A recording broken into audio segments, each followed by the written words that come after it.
agar kasi xayrot qiladi, degan qiladi. Agar shu mohi muharramga xos qilib xayrot qiladi, mardimga olib keladi, shula qiladi, ya boshqa narsa shirini beradi. Mohi muharramul harom shunday oylardanki, Qur'oni pok Alloh Taol uni az jumlay ashhurul hurumdan degan. Shu 4 oydaki, unda jang va jadol, urush bunisi harom edi. Shu birtasi mohi harom, mohi muharramul harom edi. Albatta buning borasida fazilatlar kelgan.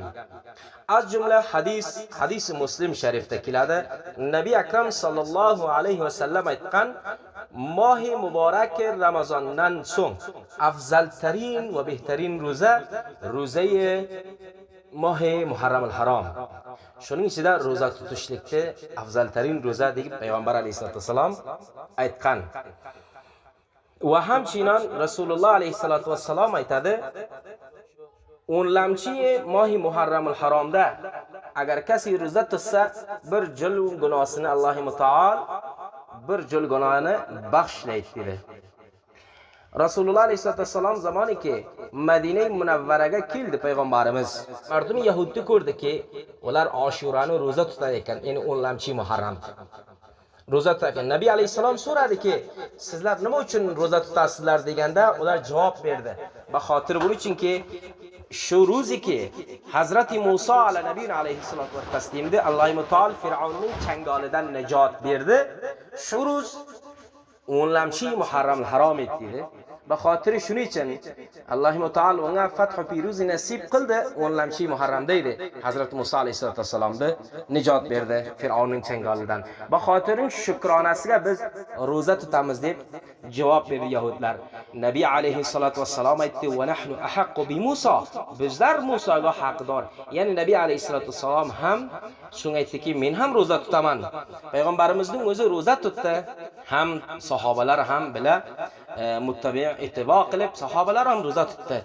Shundan so'ng Rasululloh alayhisolatu vasallam aytdi, Oshuraning, o'nlamchi Oshurani har kim ro'za tutsa, bir jil gunohini Alloh taol baxshlaydi dedi. Undan so'ng Alloh taol mohi muharramul harom o'nlamchisini Oshurani farz qildi dedi, musulmonlarga farz qilgan ekan. Qabla farziyati ro'za, Oshurani ro'za tutishlik musulmonlarga farz edi. Ba'daziki ro'za farz bo'ldi, ro'zai Ramazon. Undan so'ng Oshurani ro'za tutishligi mansukh bo'ldi, farziyati mansukh bo'ldi. Ya'ni farziyatdan xalos bo'ldi, mustahab bo'ldi. Hola kasi ro'za tutadi mustahab, balki ajru savob podoshiki Nabiy alayhisalom aytdi, bir jil gunohsi baxsh bo'ladi, shun hanuz ham boqiy. Lakin Nabiy alayhisolatu vasallam bu xotirki Yahuddan muxolifat bo'lsin deb payg'ambarimiz alayhisolatu vasallam aytdi sahoba ikromlarga ki sizlar 9 lamchini ham bilasiz qo'shib tutingizlar. Yo 9 lamchi ham 10 lamchi, yo 10 lamchi ham 11 lamchini. Ya'ni shu 10 ning qaптaliga 9 ni yo 11 ni birovni qo'shib ro'za tutinglar dedi. Chun Nabiy alayhisalom xolamadiki, hatto ibodatda ham Yahudga o'xshashsa. Payg'ambarimiz aytdi, 2 kun ro'za tutinglar dedi. Bir xil narsalardaki birodarlar musulmonlar savol qiladi. O'shulki mohi muharramul haromda nima narsa qilishlik, boyat nima amallar qilsak va bir xil fazilatlariki mardum savol qiladi. Masalan aytadiki, Oshurada Hazrati Ibrohim alayhisolatu vasallamni Alloh o'tqa najot berdi. Nemrudning o'tidan. Namrudga o'tga teladi, shunda Oshura aytdi dedi. Va hamchinan Hazrati Nuh alayhisolatu vasallamning kishtisi to'xtadi bir yerga, shu nima aytdi dedi, shu mohi muharramul harom Oshurada aytdi dedi. Hazrat Odam alayhisolatu vasallamni Alloh taol dunyoga olib keldi va shu ham Oshurada aytdi dedi. Bu hammasi bir rivoyatlariki, bir gaplariki mavzu'iy bo'lar. Bunda asli sanad va bisay madrak yo'q. Bular mavzu'iy gaplar bular. U narsalarki sahih hadisdan sobit bizlarga shulki Nabiy alayhissalatu vassalom aytayapti ki bunda Hazrati Musa alayhissalatu vassalomni Xudoy Mutaol najot bergan Fir'avnning changolidan mana bu sobit. Va hamchinon Oshura oyda, ya'ni mohi muharramul harom oyda kibor bir xil mardum kibor xayrot va sadaqat va g'ayra shu narsalarni qiladi. Oyo shular ajru savob podoshi bormi? Ya'ni shariatda qanday?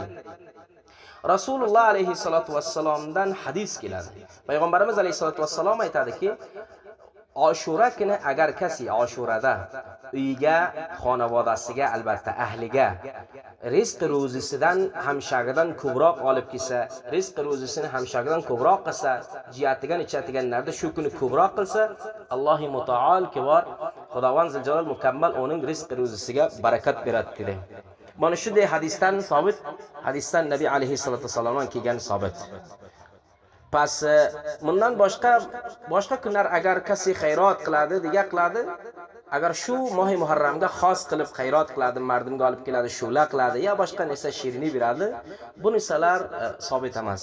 Bu qismki mardimga xayrot qilib sabit emas. Agar boshqa vaqt nima uchun shu mohi muharramda qilyapti, boshqa vaqt qilsin, xayrotni bir ro'zga xos qilmasin dedi shariat. Agar Xudoy naxostaki xayrotni bir o'zga xos qilsak, bid'atga qarab ketmas. Shu jihatdan bir nafariki mukammal 12 oyning ichida hamisha xayrot qilib kelyapti, moy muharramda ham xayrot qiladi, hech mushkuli yo'q, qaysi gapi yo'q. Ammo boshqa 11 oyda qo'yib kelib, xoli moy muharramul haromning ichidagi valuta xayrot qilaman desa, bo'lsin bid'atga qarab ketadi. Xudo saqlasin. Ammo shuncha sabitki Nabi alayhisolatu vasallam aytadiki, kasiki Oshura kuni uyiga nima rizq ro'zisini jiyatiga ichatiganni xonavodasiga ko'ra faroq qilsa, ya'ni vus'at qilsa, ko'proq olib kelsa, ko'proq bersa xonavodasiga, familiyaga, Alloh taolo uning rizqiga barakat beradi dedi. Albatta bu qaysi vojib masala emas. Agar kasi shunday qiladi, Alloh taolo rizqiga barakat beradi.